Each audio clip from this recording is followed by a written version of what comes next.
Hello, everyone. Marianne here with the Sustainable Living Podcast. How are you doing? I hope you're having a wonderful week. It's the beginning of the summer for us here in the US and Europe, and I guess it's the beginning of the winter for you all in Australia. So we are all in New Zealand and stuff. Other side of the world for me. So, you know what is going on today? It's going to be a solo show, just me, with an update and some thoughts. And next week, we're going to have a conversation with Emily and myself about tiny home living. But instead of doing our usual gushing how wonderful it is, we're going into the drawbacks of tiny home living.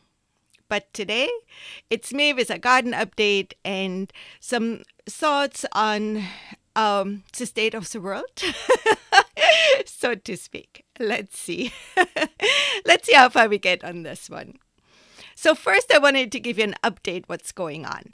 I think I told you before, said this year I really didn't want to take on any new projects. I have been slowly recovering from a really deep burnout where just everything seemed too much.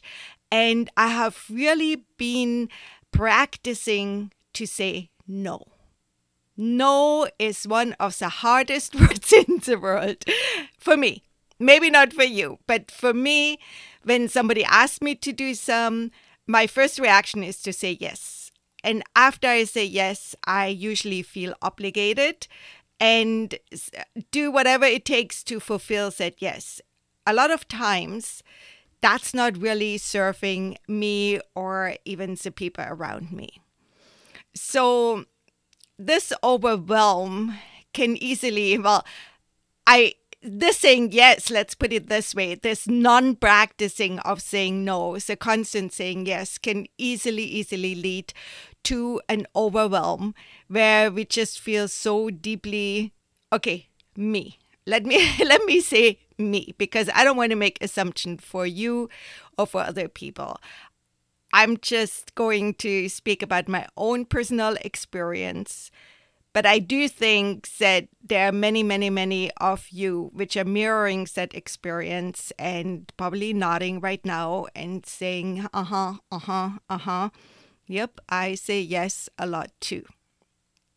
So this absence of the word no leads to taking on too much. And what happens to me is that I get so overwhelmed that I don't want to do anything anymore. Even the things, for example, podcasting or gardening, which have brought me tremendous joy before, suddenly become another obligation. And obligations are usually not fun.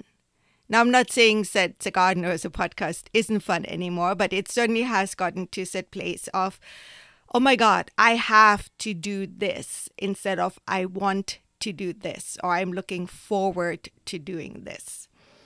So one of the things was that I really didn't want to take anything new. I didn't want any new chickens. I didn't want any new plants. I kept saying no to people offering me plants. And if you have listened for a while, you know how much I love plants. And usually I'm like a plant hoarder. Give them to me. Something I have never seen. Yes, I want to try to grow it. So I was really good about saying nope, until I can take care easily of everything I already have. I do not want anything else. So I kept telling my chickens that I don't want any new chickens. And if you have chickens and if you go into our back catalog, we have quite a few episodes on chickens and brooding chickens and raising them and all kinds of stuff like that. So my flock is a backyard flock. We have one rooster, Dan. Dan's a man. He is the best rooster ever. He has not once attacked me. And again, if you have roosters or had roosters in your life, then you know that some of them are mean. And I certainly have had quite a few holes in my legs from roosters charging me. What they do, they have very strong legs and they kind of hit your legs really hard. That's how they attack. And they have those spurs. And you literally, I ended up with bleeding legs. Dan, who we have now, who was, I believe I got him from an egg. Well, all chickens come from an egg. What I'm talking about is that I participated in an incubating class, and I had gotten fertile eggs from a person who has many, many, many different breeds. And she sold the eggs which were mixed from who knows what breed for $1 a piece. If you buy eggs for incubating, some of the rarer heritage breeds, you might pay up to $20 or even more per egg. And since I had no idea what I was doing, I definitely didn't want to invest that much. So I had, at the time, 40 eggs. And I think I ended up with like 36 baby chicks. And then half of them ended up being roosters. And we only could keep one. It was Dan. I think we chose him because he seemed to be the gentlest of them all. He is the best. I know I already said that, but I say it again. He looks out for his girls. Anything new, he goes and checks it out and makes sure it's okay. If there's any new food coming in, instead of eating himself, he calls his girls over and makes sure everybody gets to eat. So, and it's a huge thing.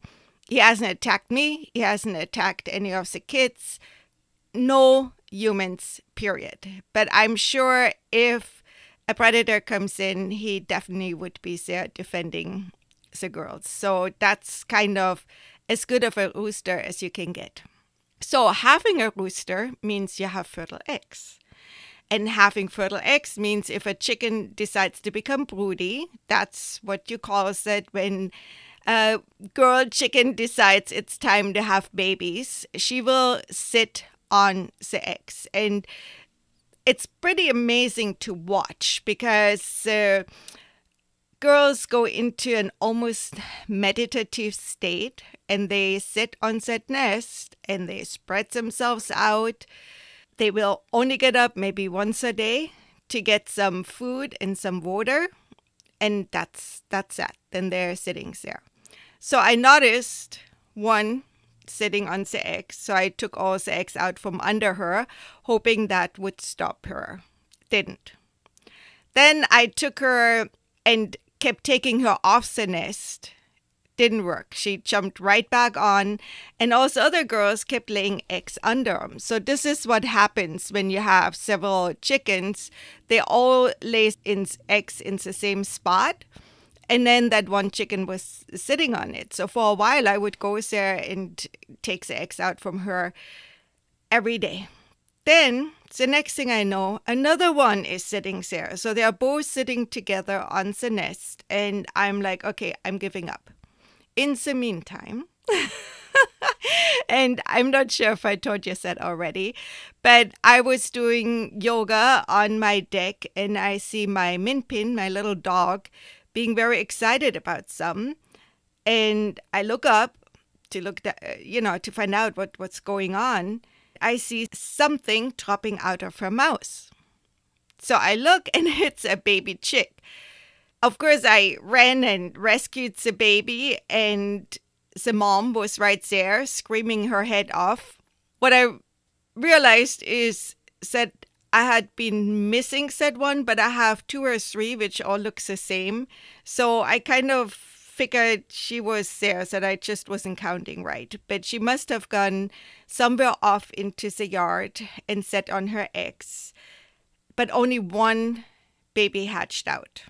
I haven't found her nest, not to this day, but I have seen a bunch of empty eggshells. So I think my dog probably found him. That's why she's so round. So we have this one baby chick, which is now all feathered out. And I'm, okay, we have one. I don't want any more. But now these 2 hens are sitting on the eggs and they're just not letting go. I decided to put the two of them in a different nesting box and take them out of the area where the other chickens could go and lay more eggs underneath them, because then it just gets too confusing.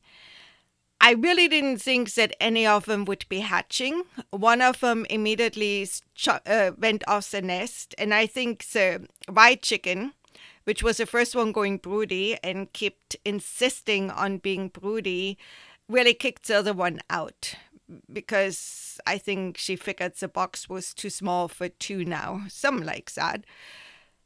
So we are down to one chicken, and this morning I'm going out there and there are two tiny little black chicks. Now I don't know if there are more, because she is very protective and they're definitely still eggs and I don't want to disturb her more, but I know for sure we have two. Chances are there are more. I really didn't think we would get any, because she has been broody for so long now that I thought she would get off the eggs a long time ago.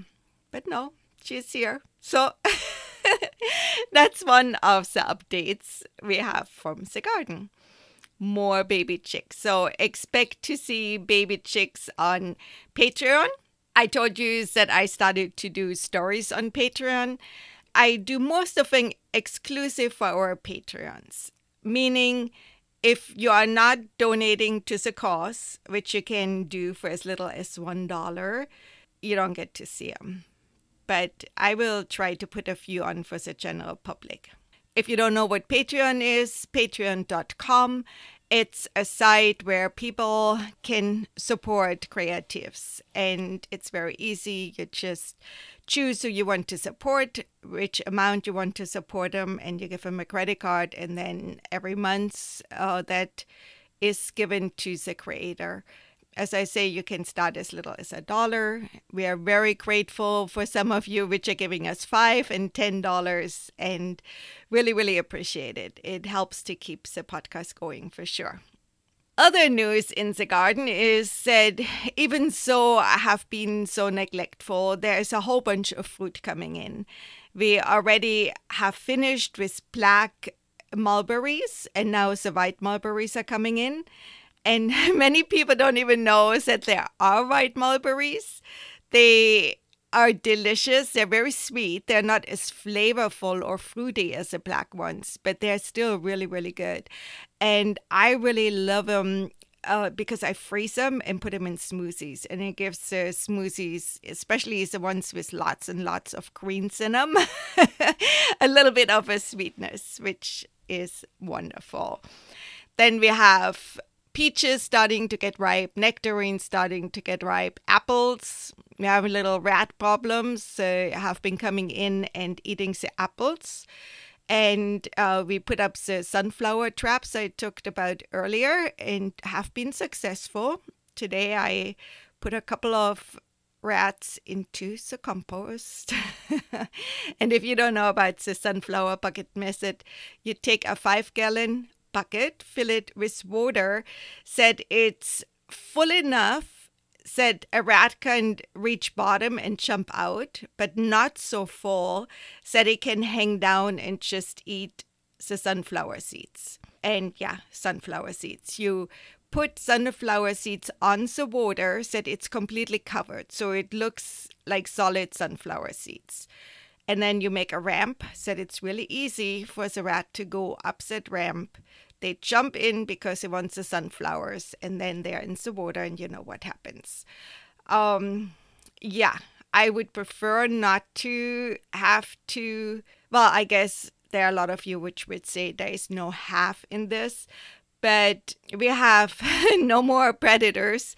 My neighbor has cats, but they are so well fed that they are not going out there and catching things. And we used to have coyotes and other wildlife coming through, but now there are more houses around, so they are not around anymore. So we as humans have to become the predators to replace the ones we have displaced, so to speak. Anyways, that's not what I want to talk about today, even so that's definitely a state of affairs. I already started out talking about overwhelm, and I want to take it one step further and talk a little bit about depression. I think you know that just recently a couple of celebrities have taken their own life. And I also have talked about a lot lately that I'm on this platform called Steam It, where I'm blogging and running writing contests and just a writing initiative. One of the ladies, not somebody I particularly know a lot about, but I have seen her in different, let's just say I've seen her. Doesn't matter where, on the platform, not in person. She had mentioned in one of her blog posts that she was dealing with depression and got a private message from someone saying, oh, you shouldn't write it in your blog because then people don't want to read your stuff anymore. And that really struck me in a very profound way. This idea that we still are in a space where people feel they need to hide any kind of mental health issues. In reality, most of us are dealing with depression in one form or another throughout our lifetime. And the more we are hiding it, the more we are saying, basically pretending it doesn't exist, or that it's something which cannot be talked about. And we know what happens to things which cannot be talked about. They become worse and worse. And it, shame is getting associated with it and so forth. It's just really unbelievable. We need to have come much further than that. Also on the platform, we are in contact or participating with people from all over the world. And it's definitely clear that there are many cultures where it's even more so a subject which is not to be talked about than here in the United States. And that's why I want to talk about it. So one of the things I did immediately was use depression as a prompt for that writing enterprise initiative, whatever you want to call it. Basically, what I do, I post a daily prompt, and people take that prompt, set a timer for 5 minutes, and write whatever comes to mind. It's called free writing. If you have ever taken a writing class, at least here in the States, you probably have been exposed to that concept. It allows you to be not critical, to just allow to come out whatever happens.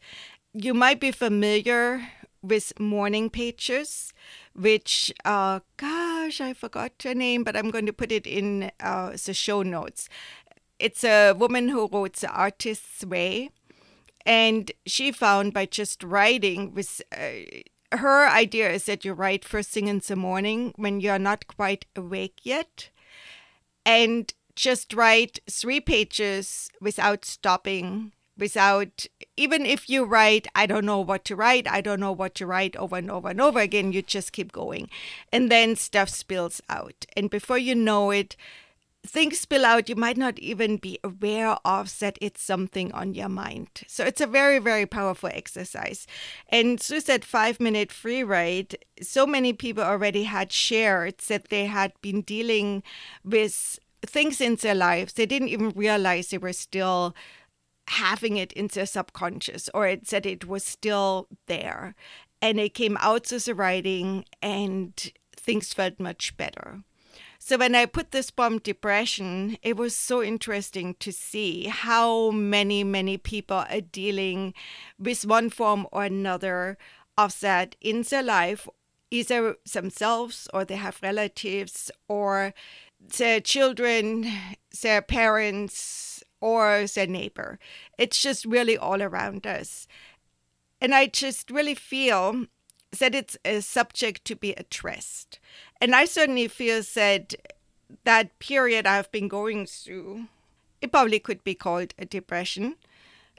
Maybe not one, how some people become completely non-functional, but with everything, there are so many different grades. And it really makes me think about it. I think it has been around for a long time, but what is a long time? Are we talking about when we were living close to nature, or is it something which has happened as we have moved more into urban environments and far away. And I kind of wanted to throw this out to everyone because I feel for myself, if I go out into nature, not for a walk around city streets, but really out, let's say, into a forest, which we don't have very many in San Diego, but you can drive a little bit, or just up into the mountains to be away from streets, from people, from phones, which is almost impossible now. But you know what I mean, that you are stepping away from all the influences. Or in my own garden to just hear the chickens maybe and see lizards running around and hear the wind in the trees. It always seems to refresh me. So I just am wondering if so many of us deal with this because we have gotten so far away from being in touch with the earth, being in touch with the elements, with nature. I'm not saying I have the answers. I know there have been a lot of different studies done. And I know that people have been prescribed to go and hug a tree. But I don't, want to venture to say, oh, I have any answers or anything like that. I'm full of questions. And I really would like to invite you to tell me what you think. Do you feel that we're dealing more with depression right now? Is it a sign of the times? Is it that we're so much surrounded by screens and always being available? We don't get time away. Even when I grew up, there was no cell phone. There was barely a phone. Which, I grew up in Germany, which was hit by the war. So during a time where in the US things went up and became very rich and the life became very, how do I say that, not easy, but more filled with conveniences. Germany was still struggling. So even though I was born many years after the war, we still had that awareness in our growing up that you have to preserve. And, we didn't have a car, we didn't have a television. We did have a phone, but there was one phone in the house and every minute cost. So as kids, we didn't call. People didn't call. You called if you really had something to say. And it was much more common that somebody would knock on the door because they had a message and they happened to be walking, not driving, then said you would have a phone conversation. And now it feels weird not to have your cell phone, not to be available every second. Something could happen. We need to know. So there's a huge part of me which believes that has something to do with our being. And again, I don't want to make assumption about the world, but it just feels to me wherever I look, people are more anxious, are more worried, are more depressed. And I'm just throwing out to you my solution, which is to go and sit in nature and be with nature, to really learn to say no and to stop and look at it and say, is this something which serves me, or is that just going to be a burden? I realize we need to do things we don't necessarily want to do because we need to eat and we need to have shelter and all of those things. All of that also we can examine, do I really need that?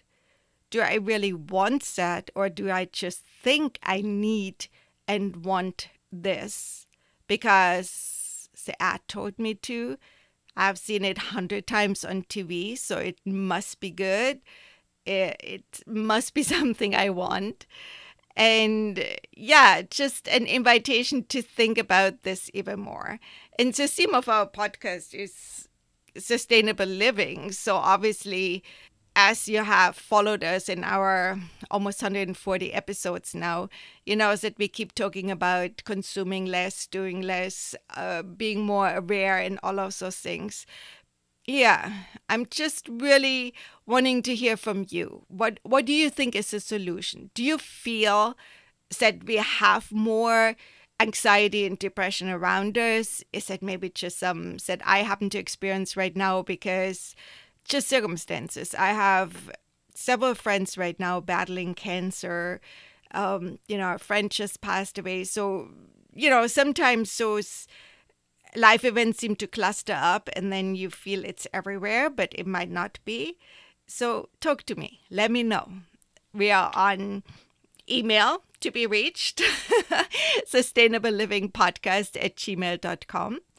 Facebook, we have a group, Sustainable Living Podcast, and a page, Sustainable Living Podcast. And hey, in the group, if you want to share some garden pictures, that would be super cool. And then, of course, on Steemit, there's Sustainable Living Podcast, and then also Marianne West on Steemit. On Instagram, you're seeing Emily posting a lot of pictures. And yeah, we want to hear from you. Let us know what you think. I hope you have a wonderful, wonderful week. I hope you're saying no to everything you don't want and you can say no to. And I really hope you're saying yes to things which fulfill your soul, which fill your soul with joy, which bring you joy, which are that what you want to see in the world. Bye for now.